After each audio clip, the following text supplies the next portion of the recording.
Merhaba arkadaşlar, örgü kanalıma hoş geldiniz. Minik kız çocuklarımız için hem kolay hem de güzel tığ işi bir etek yaptım. Bugün bu etek anlatımını sizlerle paylaşmak istiyorum. Ben bugün etek anlatımını 1-2 yaş arası bebek ölçüsüne göre yapıyorum arkadaşlar. Ama siz bu eteği daha az sayıda bel örgüsü yaparak yeni doğan bebek için, 3 aylık bebek için, 6 aylık bebek için yapabilirsiniz. Veya daha fazla sayıda bu sıra sayısını tekrarlayarak 2, 3, 4, 5 her yaş çocuklarınız için yapabilirsiniz. Yetişkinler için de uygun bir model arkadaşlar. Tek yapmanız gereken bu bel örgüsünü yapacak olduğunuz çocuğun veya kendinizin beline ölçerek tamamlarsanız daha sonra modelleri yerleştirirsiniz. Aynı şekilde yerleştirebilirsiniz. Etek örgüsünü bel örgüsünden başlıyoruz. Modelleri yapıyoruz. Bir günde bitirebileceğiniz kolay bir etek arkadaşlar. Bel örgüsünün buraya da bakın bir ip kordon yaptım. Ucuna da minik papatyalar yaptım. Siz bunu yapmadan sade olarak da kullanabilirsiniz.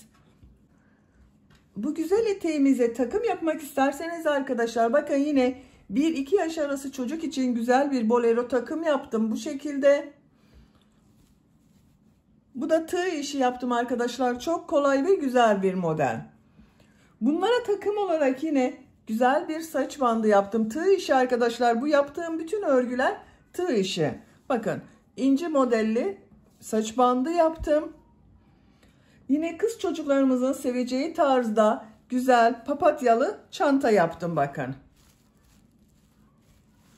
Güzel bir takım oluşturdum. Yine buna takım olarak çok da güzel bir şapka var. Bakın yazlık olarak yapıp kullanabilirsiniz.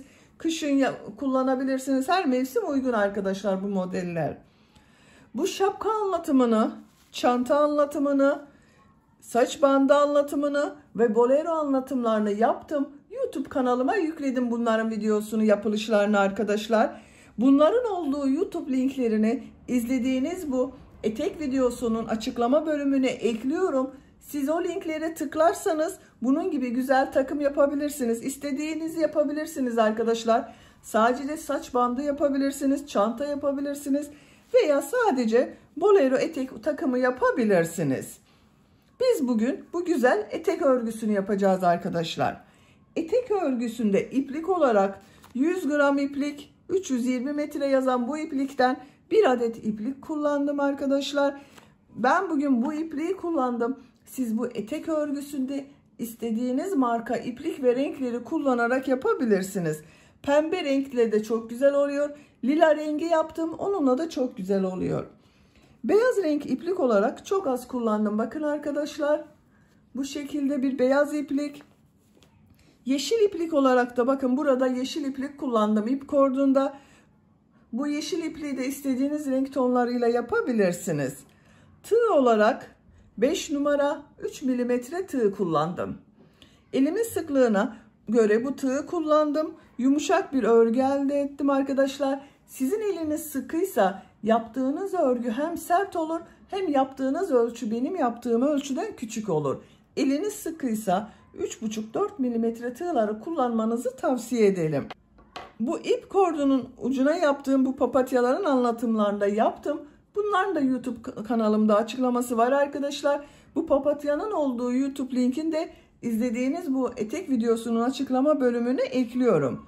İpliği tığı hazırlayalım. Hep birlikte bu güzel etek örgüsüne başlayalım. Örgü kanalıma abone değilseniz abone olmayı unutmayın lütfen. Örgü kanalıma abone olmak ücretsiz. Örgü kanalıma ücretsiz abone olup orada bulunan zil şekline dokunarak açık yaparsanız kanalıma video yüklediğim zaman ilk önce size bildirim gelir. Örgülerimden herkesten önce sizin haberiniz olur. İzlediğiniz videolarıma beğeni ve yorumlarınızı yaparsanız çok sevinirim arkadaşlar. Hepinize kolay gelsin. İyi çalışmalar. Örgüye ilk önce bel örgüsünü yaparak başlıyoruz. Zincir yapmak için bak ilk ilmeği ben bu şekilde yapıyorum. Size nasıl kolay geliyorsa ilk ilmeği öyle yapabilirsiniz. Zincirleri yapmaya başlıyorum. 14 zincir yapıyorum. 1, 2, 3, 4, 5, 6, 7, 8, 9, 10, 11, 12, 13, 14. 14 zinciri yaptım. Siz bu bel genişliğine ne kadar istiyorsanız bu zincir sayısını daha az da yapabilirsiniz arkadaşlar. 10 zincir de yapabilirsiniz, 12 zincir de yapabilirsiniz, 15-16 zincir de yapabilirsiniz. Ben bunu yeterli görüyorum. Tığ üzerine iplik alıyorum. 3 ilmek atlıyorum, trabzan sırası yapıyoruz. 1, 2, 3, 4. ilmek içine ilk trabzanı yapıyorum. Bak bu 3 ilmek atlayarak yaptığımda bir trabzan oluyor. Tığ üzerine iplik alıyorum. Toplam 10 trabzan yapıyoruz arkadaşlar. Bak. 1, 2, 3, 4, 5, 6, 7, 8, 9, 10. Bak 10 trabzan yaptım. Bu ilk başta 3 ilmek atlayarak yaptığımla birlikte 11 trabzan var. Bak 1, 2, 3, 4, 5, 6, 7, 8, 9, 10, 11. Siz bunu 12 trabzan, 13 trabzan yapabilirsiniz, 10 trabzan yapabilirsiniz. Bu bel örgüsünün genişliği olacak. Bak şu şekilde. Santimetre olarak da ölçelim isterseniz.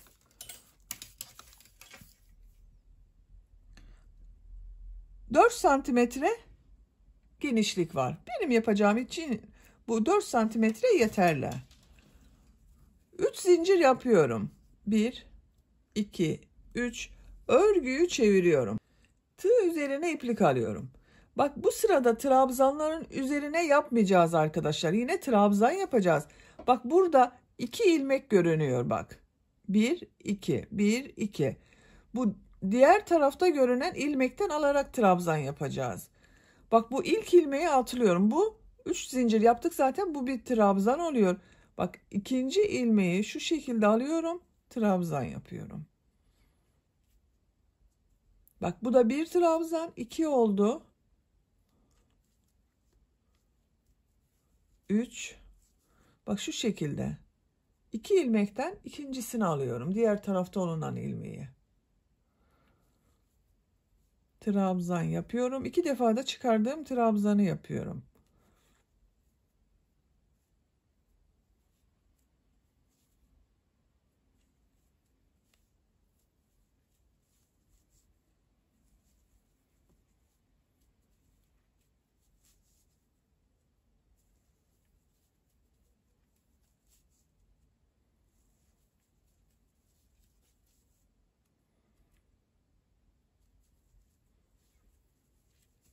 Bak son trabzana geldim.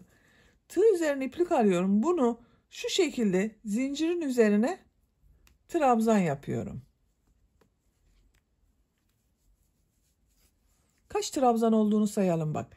2, 4, 6, 8, 10, 11. Yine 11 trabzan var. 3. sıradayım. 3 zincir yapıyorum. Örgüyü çeviriyorum. Tığ üzerine iplik alıyorum. Bak yine bu ilk ilmeği değil, ikinci olan ilmekten bu dışta görünen ilmeği alıyorum. Trabzan yapıyorum. Çok kolay arkadaşlar bu örgüyü yapmak. Eliniz alıştığı zaman çok çabuk yapacaksınızdır.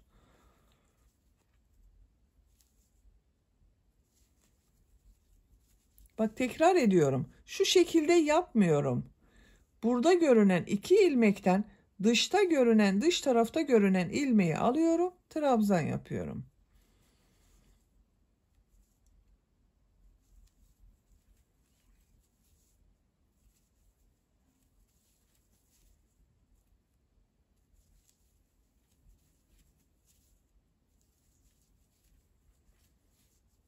Bak son trabzana geldim yine. Burada bulunan zincir üzerine trabzan yapıyorum. Bakın yine sayalım. 2, 4, 6, 8, 10, 11.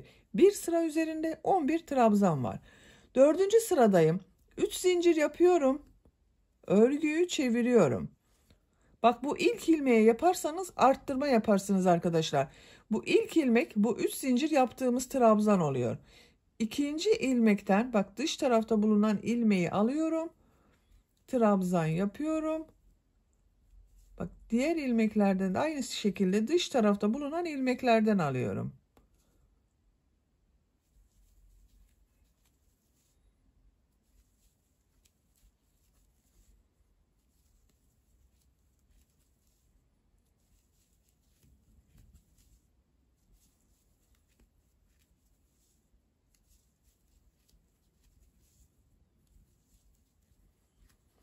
Bak sıra sonunu tekrar gösteriyorum. 3 zincir yaparak dönüş yaptım.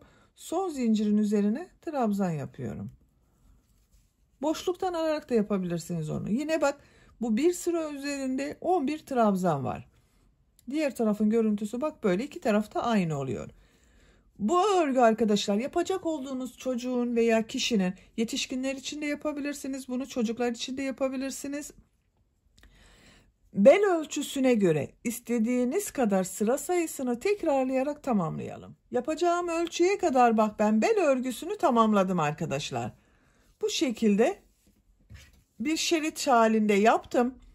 Kaç sıra yaptığımı sayıyorum bak.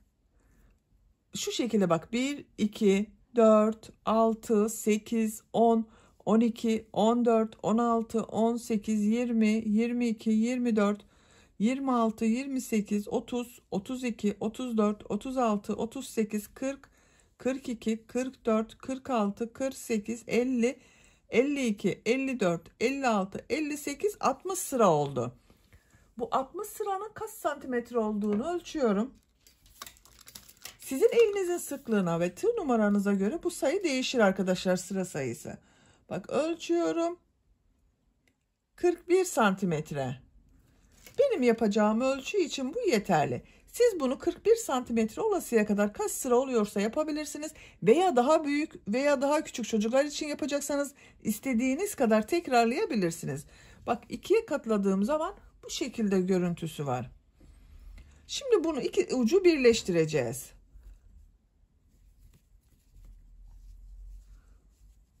Bak şu şekilde tutuyorum. Tığı çıkartıyorum. Karşı taraftan. İki tarafta aynı görüntüde olduğu için fark etmeyecektir arkadaşlar.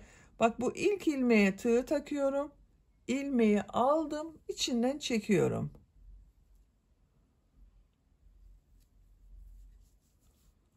İkinci ilmeğe tığı takıyorum. Karşıdan ikinci ilmeğe tığı takıyorum. İplik alıyorum. Bak çektim. Tığ üzerinde bulunan ilmekten de çekiyorum. İlmek kaydırma yapıyorum bak.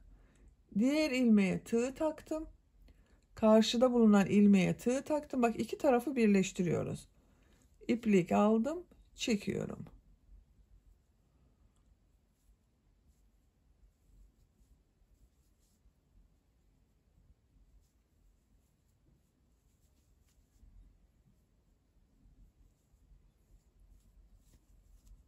İlmekleri karşılıklı birleştiriyoruz.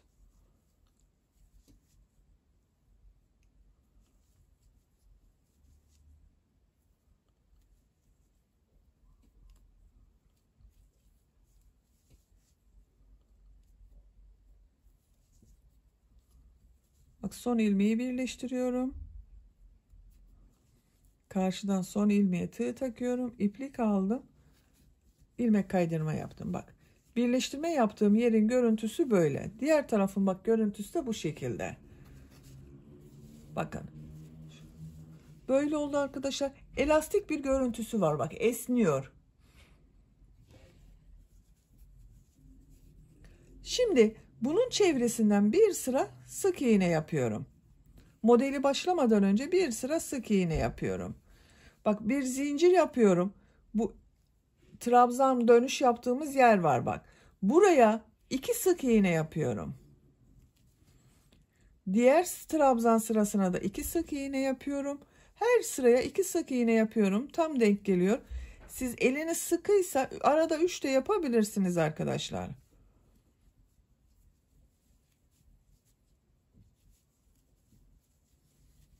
Bak bu şekilde sık iğne yapıyorum. Sık iğne sırası yaparak sıra sonuna kadar devam edelim. Sık iğne yaparak sıra sonuna kadar tamamladım.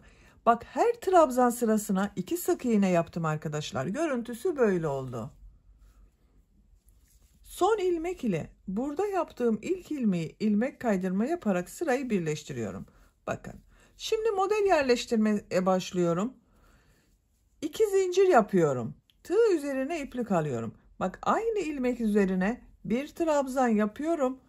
Bu 2 zincir yaptığımda bir trabzan. Bak 2 trabzan oldu. 2 zincir yapıyorum. Tığ üzerine iplik alıyorum. Aynı ilmek içine 2 trabzan yapıyorum. 2 trabzan, 2 zincir, 2 trabzan yapmış oluyoruz. Bak 2 trabzan, 2 zincir, 2 trabzan oldu. Tığ üzerine iplik alıyorum. 2 ilmek atlıyorum. Bak 3. ilmeğe popcorn modeli yapıyorum arkadaşlar. Bak şu şekilde tığ ilmeğe taktım, iplik aldım, çektim. Bak uzatıyorum. Çıkarmıyorum, bekletiyorum. Tekrar tığ üzerine iplik doluyorum. 4 defa yapıyorum. Bak 1 2 3 4. Bak 4 defa bu şekilde iplik doladım, ilmek aldım, çektim. Tığ üzerinde kaç ilmek olduğuna bakalım. 2 4 6 8 9 ilmek var. Tığ üzerine iplik alıyorum. Bak bu 8 ilmekten çıkartıyorum. Son ilmek duruyor. Tekrar iplik alıyorum. Üçünün içinden bir defa da çekiyorum bak. Bir sonraki modelde tekrar gösteririz arkadaşlar. Bak tığ üzerine iplik alıyorum. 2 ilmek atlıyorum. 3. ilmek içine burada yaptığım gibi 2 trabzan, 2 zincir, 2 trabzan yapıyorum. 2 ilmek atlıyorum. 2 trabzan, 2 zincir, 2 trabzan yapıyorum aynı ilmek içine.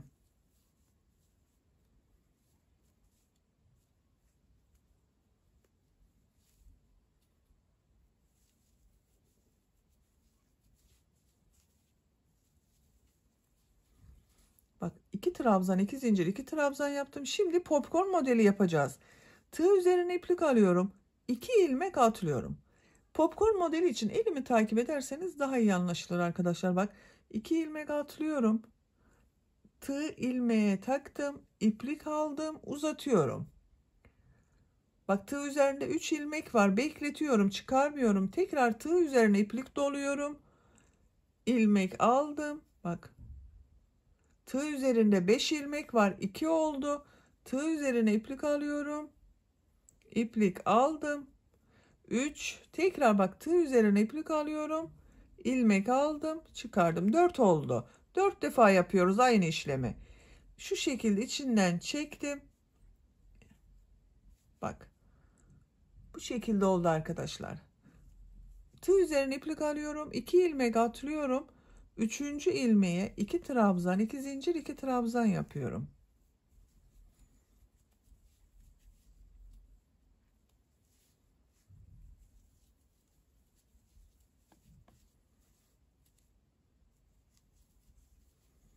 Bak aynı ilmeğe 2 trabzan, 2 zincir, 2 trabzan yaptım. Tığ üzerine iplik alıyorum. Tekrar şu popcorn modelini yapıyoruz. 2 ilmek atlıyorum. 1 2 3 4. Bak 4 defa aynı işlemi yaptım. İlmek aldım. Hepsini içinden çektim. Bak son ilmekten çıkarmıyorum. Tekrar iplik alıyorum. Onu içinden çıkartıyorum. Tığ üzerine iplik alıyorum. 2 ilmek atlıyorum. 2 trabzan, 2 zincir, 2 trabzan yapıyoruz. Bak modelimiz bu şekilde oluyor. Sıra sonuna kadar devam edelim. Bir model, bir popcorn modeli yaparak bak sıra sonuna kadar tamamladım. Son olarak da bir popcorn modeli yaptım. Sıra başında bak 2 trabzan, 2 zincir, 2 trabzandan oluşan modeli başladım. Sıra sonunda popcorn ile bitirdim. Bunun birbirine devam etmesi gerekiyor arkadaşlar. Eğer iki model yan yana gelirse modeliniz güzel görünmeyecektir. Ayarlama yapabilirsiniz. Benim tam denk geldi. Eksik veya fazla gelmedi sayılar. Eğer sizin tam denk gelmediyse, popcorn modeli eksik geldiyse bu aralarda bak son sıralar aralarda bir ilmek eksik veya bir ilmek fazla yapabilirsiniz aralarda. Ama bak bu şekilde denk gelmesi gerekiyor. Modelden önce bak popcorn modeli. Bu son yaptığım modeli burada yaptığım ilk ilmek ile bak 2 zincir yaparak bir trabzan yaptım. Bununla ilmek kaydırma yaparak sırayı birleştiriyorum. Bu sırada modeller yaptım. Bak bu şekilde oldu arkadaşlar. Bu sırada bu modelleri bak popcorn modellerini aynı yapacağız. 2 trabzan 2 zincir 2 trabzan yaptığımız modelleri 3 trabzan 2 zincir 3 trabzan yapacağız. İlmek kaydırma yaparak bu 2 zincirli boşluğa geçiyorum. Bak 2 zincirli boşluktayım. 2 zincir yapıyorum. Tığ üzerine iplik alıyorum. 2 trabzan yapıyorum.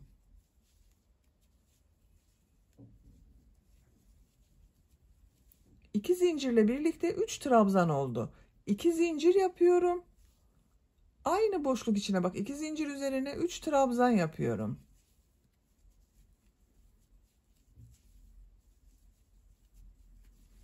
Üç trabzan 2 zincir 3 trabzan oldu. Tığ üzerine iplik alıyorum. Bak bu popcorn modelinin üzerinde bulunan ilmek var. Bunun üzerine popcorn modeli yapıyorum. Yine 4 defada yaptığım popcorn modelini yapıyorum. 3 4 Tığ üzerine iplik alıyorum. Bu 2 zincirli boşluğa 3 trabzan 2 zincir 3 trabzan yapıyorum.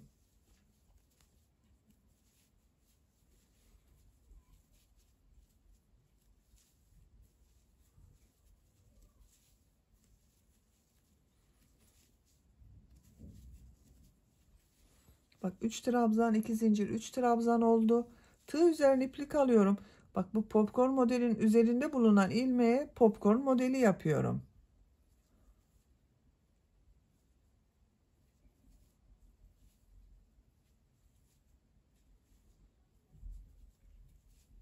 Tığ üzerine iplik alıyorum. Bu model ortasına 3 trabzan 2 zincir 3 trabzan yapıyorum.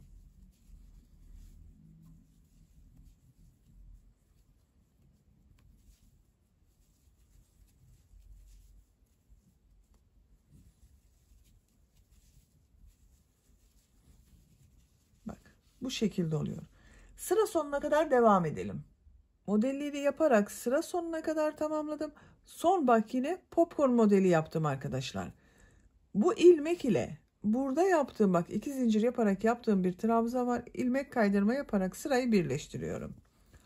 Bu sırada bak bu trabzan yaptığımız modelleri 3 trabzan 2 zincir 3 trabzan yaptık. Popcorn modellerin üzerine yine popcorn modeli yaptık. Bak görüntüsü böyle oluyor. Bu sıradan itibaren örgüye 3 trabzan 2 zincir 3 trabzan şeklinde devam edeceğiz modelleri. İlmek kaydırma yaparak bu 2 zincirli boşluğa geçiyorum.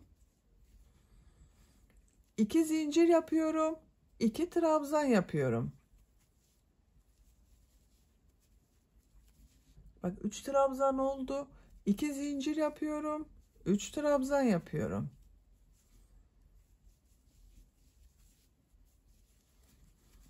Üç trabzan 2 zincir 3 trabzan. Tığ üzerine iplik alıyorum. Bu popcorn modelinin üzerinde bulunan bak bu ilmeğe popcorn modeli yapıyorum.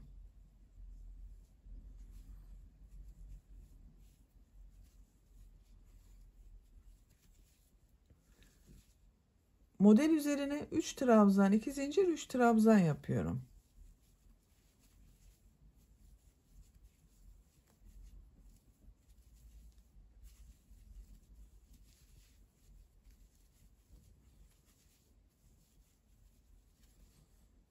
Tığ üzerine iplik alıyorum. Popcorn modelin üzerine popcorn modeli yapıyorum.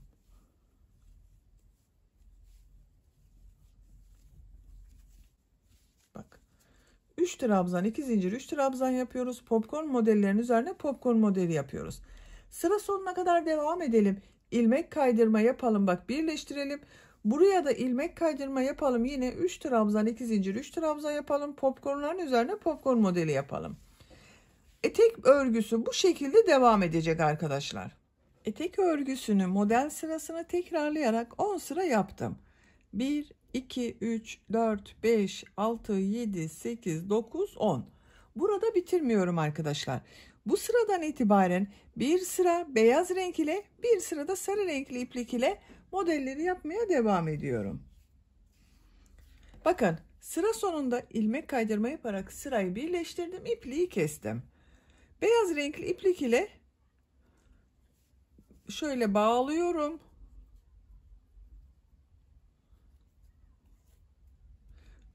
Bu iki zincirli boşluktan ilmek yapıyorum. 2 zincir yapıyorum. Tığ üzerine iplik alıyorum. 2 trabzan yapıyorum. Burada yaptığımız modelin aynısı oluyor. 2 zincir yapıyorum. 3 trabzan yapıyorum.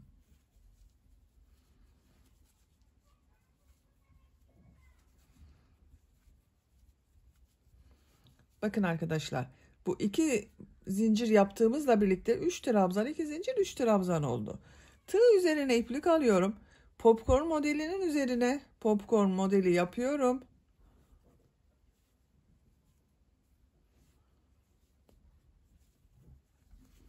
Tığ üzerine iplik alıyorum. Diğer model ortasına 3 trabzan, 2 zincir, 3 trabzan yapıyorum. Renk değiştirmeyi göstermek için buradan itibaren ben anlatıyorum arkadaşlar. Buranın aynısı oluyor. Sıra sonuna kadar devam edelim. Sıra sonunda ilmek kaydırma yapalım, birleştirelim. Sarı renkli iplik ile devam edelim. Bir sıra sarı, bir sıra beyaz renkli yapacağız. 3-4 sıra bu şekilde devam edelim. Etek örgüsünü buradan itibaren 2 sıra beyaz, 2 sırada sarı renk iplik ile yaptım bakın. Son sırayı yapıyorum. Beyaz renkli iplik ile. Bakın sıra sonunda ilmek kaydırma yaparak birleştirdim, ipliği kestim arkadaşlar. Buradan başlıyorum. Beyaz renkli iplik ile ilmek yapıyorum. 2 zincir yapıyorum. Bu ilmekler üzerine trabzan yapıyorum. Trabzan sırası yapıyorum bu sırada arkadaşlar. Her ilmek üzerine bir trabzan yapıyorum. Bu model ortasında bulunan 2 zincirli boşluğa ve bu popcorn modelin üzerinde bulunan ilmeğe 3 trabzan yapıyorum. Bakın buraya 3 trabzan yapıyorum. Dalgalı bir görüntü elde etmek istiyorum arkadaşlar. Bakın onun için buralarda fazla trabzan yapıyorum. Bu ilmekler üzerine trabzan yapıyorum.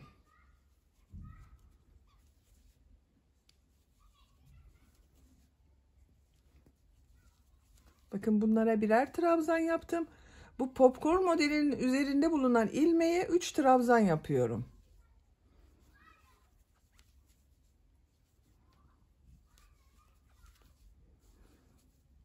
Birer trabzan yapıyorum.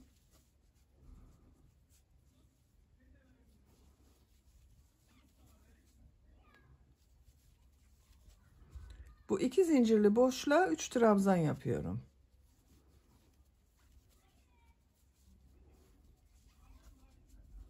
Diğer ilmeklere bir trabzan yapıyorum.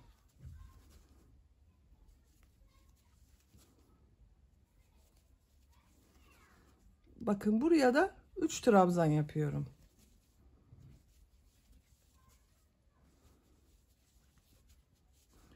Görüntü böyle. Sıra sonuna kadar devam edelim. Sıra sonuna kadar tamamladım. Bakın son popcorn modelinin üzerine de 3 trabzan yaptım. İlk yaptığım bu ilmek ile ilmek kaydırma yaparak sırayı birleştiriyorum. İpliği kesiyorum.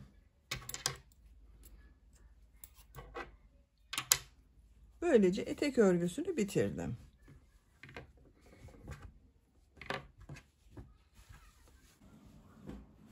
Bakın çok güzel oldu arkadaşlar etek örgüsü. Son olarak da eteğin bu bel örgüsünün buraya bir ip kordon yapmak istiyorum. Yeşil renkli iplik ile ip kordon yapıyorum. İp kordoncuna da bunun gibi minik papatyalar yapıyorum. İlk önce bu çiçek örgüsünü yapalım. Daha sonra ip kordonu hazırlarız. Çiçek örgüsünü ilk önce bu orta bölümde bulunan sarı renkli yeri yapıyoruz arkadaşlar. Onun için bu renk bir sarı renk iplik kullanıyorum. Siz isterseniz daha açık renkli sarı renk iplik tercih edebilirsiniz.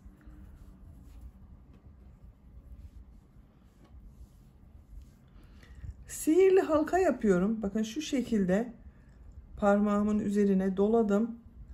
Bu doladığım ilmekten ilmek yapıyorum. Sihirli halkayı oluşturdum. Bir zincir yapıyorum. Sihirli halka içine 8 sık iğne yapıyorum. Bakın şu şekilde ilmek alıyorum. Bir defa da çıkarıyorum. İlmek alıyorum. Tığ üzerinde 2 ilmek var. Bir defa da çekiyorum bakın. 2 3 4 5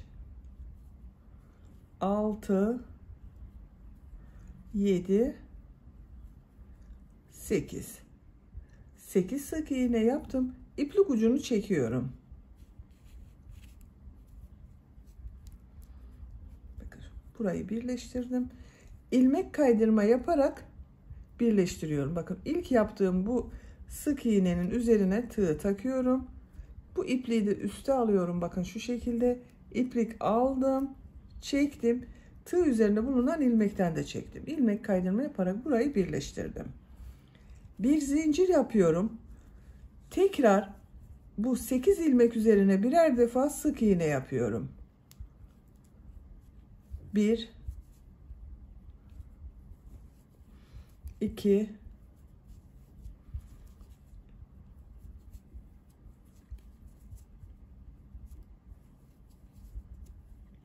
Her ilmek üzerine bir sık iğne yapıyoruz arkadaşlar. İplik ucunu da içinde tuttum.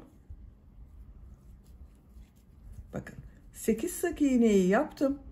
İlk yaptığım bu ilmek ile ilmek kaydırma yaparak birleştiriyorum.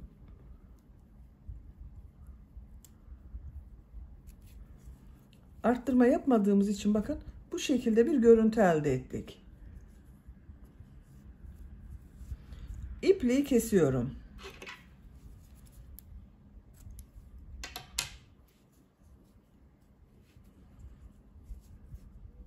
Bakın orta bölümünü hazırladık. Şimdi bu beyaz renkli iplik ile bakın bu yaprak bölümlerini yapacağız. Herhangi bir ilmekten başlayabilirsiniz. Ben bu ilmekten başlıyorum. Bakın beyaz renkli iplik ile ilmek yapıyorum buradan.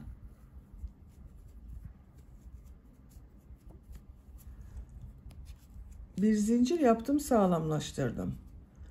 3 zincir yapıyorum. 1 2 3. Tığ üzerine 2 defa iplik doluyorum. Aynı ilmeğe 2 üçlü trabzan yapıyorum.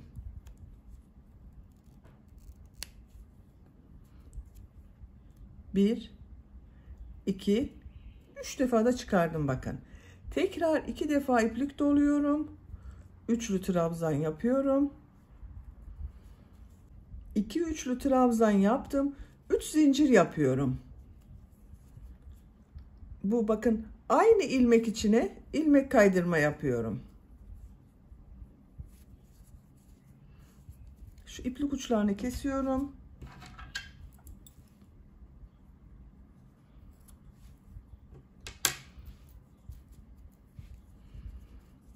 Bakın ilmek kaydırma yaptım. Yaprağın birisini hazırladım. Buraya 8 sık iğne yaptık arkadaşlar. Bu her ilmek üzerine bir yaprak yapacağız. 8 yapraklı çiçek olacak. Papatya olacak. İkinci ilmeğe ilmek kaydırma yaparak geçiş yapıyorum. 3 zincir yapıyorum. 2 defa iplik doluyorum. Üçlü trabzan yapıyorum.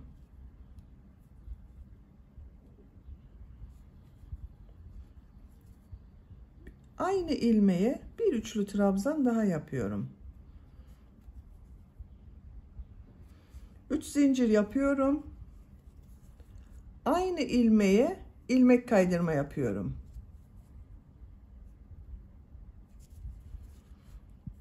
Diğer ilmeğe ilmek kaydırma yaparak geçiyorum. 3 zincir yapıyorum.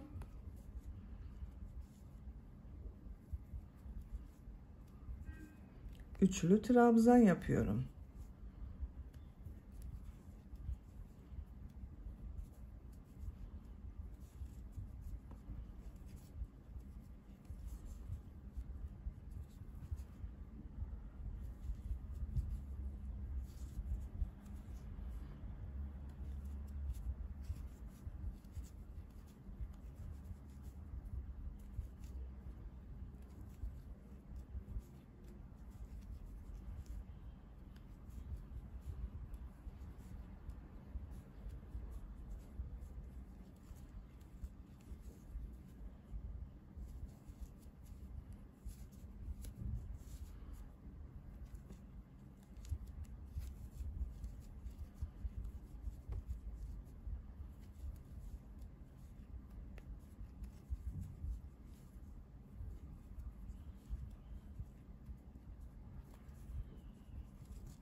son yaprağı yapıyorum arkadaşlar. Bakın ilmek kaydırma yaparak yaptım.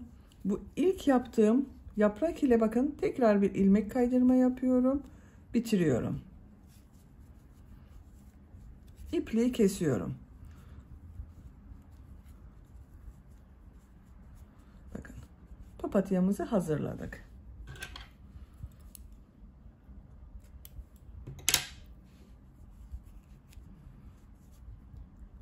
Bakın bu şekilde oldu.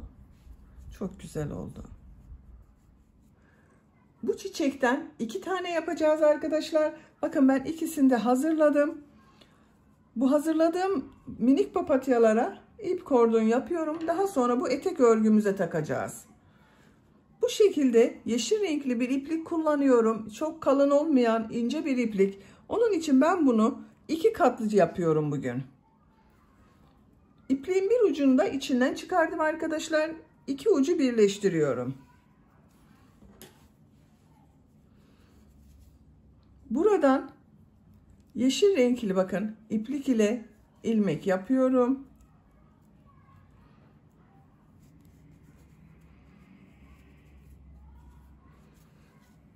Şu şekilde zincir yaptım. Bu yeşil iplik de şu şekilde tutuyorum arkadaşlar. Arada kaybediyorum. Zincirler yapıyorum. Çok sıkı yapmayalım bu zincirleri.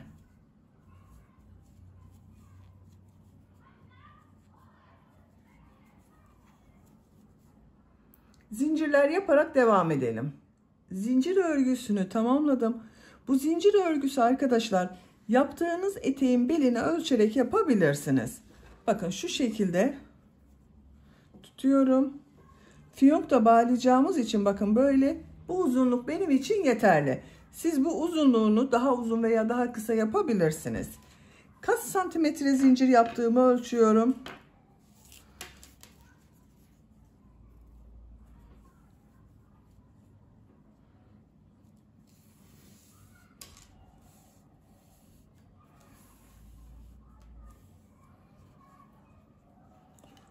...115 santimetre zincir uzunluğu var.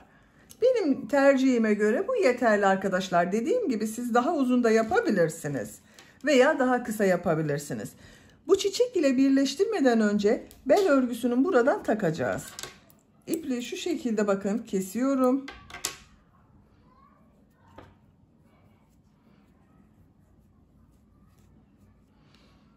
Tığ yardımıyla da takabilirsiniz. Başka şekillerde de takabilirsiniz. Ortaya getiriyorum. Bakın bitirdiğim yer tam arka orta. Burası. Ortayı buluyorum. Şu şekilde arkadaşlar. İçinden çekiyorum.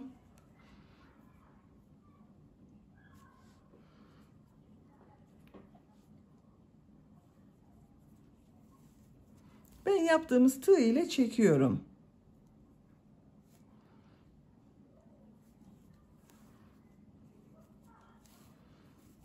Bakın görüntüsü böyle oluyor. Buraya kadar devam edelim. Bakın buraya kadar taktım arkadaşlar. Bel örgüsünde görüntüsü böyle oldu. Şimdi diğer ucuna da bu yaptığım gibi papatya çiçeğini birleştiriyorum.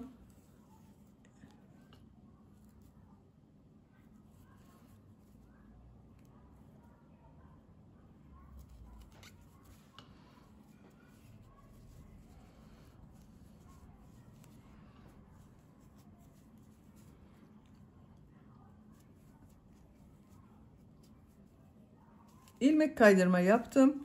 Bir zincir yaptım. İpliği kesiyorum. Bakın arkadaşlar çok güzel oldu. Bu ipliği de iğne yardımıyla bu zincirlerin içinde kaybedebiliriz.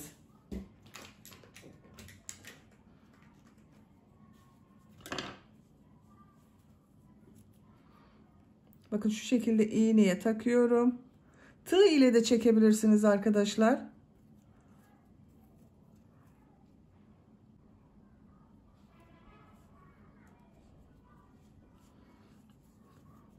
Bakın yaptığım bu zincirin içinden takıyorum. Ucu görünmüyor. Siz bunları tek tek tığ yardımıyla da çekebilirsiniz. İğneyle daha kolay olduğu için ben böyle yaptım.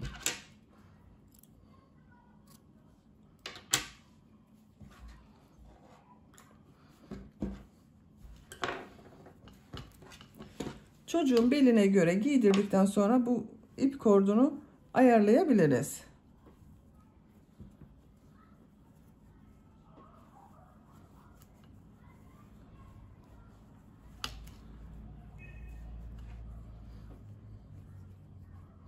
Bakın çok güzel oldu arkadaşlar. Bitmiş olarak etek ölçüsünü söylüyorum.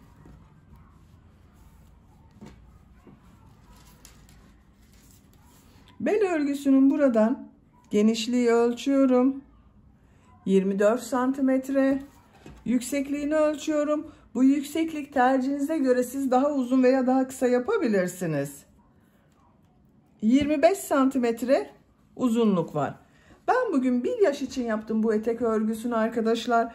Beni dinlediğiniz ve izlediğiniz için hepinize çok teşekkür ederim. Örgü kanalıma abone değilseniz abone olmayı unutmayın lütfen. Örgü kanalıma abone olmak ücretsiz.